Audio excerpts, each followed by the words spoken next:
摸金三人组在经历过九死一生后，终于在云南县王墓拿到了木尘珠。可他们并不知道木尘珠的正确用法，但时间可是不等人的。无意间，胡八一发现本该鲜红的血液却已经变成了金色，不管他怎么冲洗都无济于事。然而更可怕的事才刚刚开始，以脂肪护盾自称的王胖子缓缓向他走来，并以肉眼可见的速度不断枯竭，一瞬间就变成了新疆的葡萄干。同样，胡八一也逐渐出现了异常现象。此时他最担心的就是雪莉昂。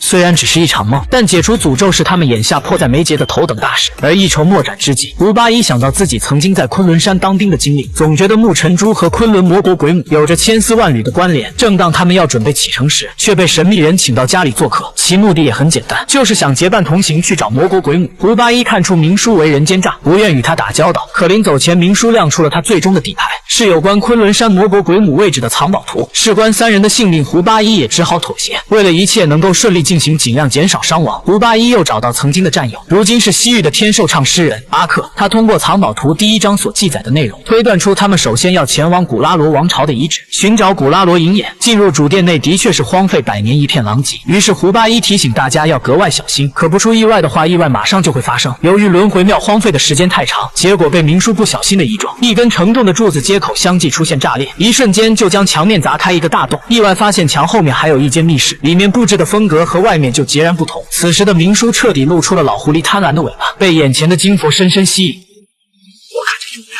还挺足的嘞。干嘛？什么干嘛？别乱上手，这上面万有个小暗器儿怎么办？我大家都给害了吗？是吧？而阿克一脸紧张，不让动这里的东西，并说门的后面困着轮回宗的邪恶之物。被金钱冲昏头脑的明叔怎么可能会信？但一只老鼠通过金佛的侧面钻进带有缺口的木门。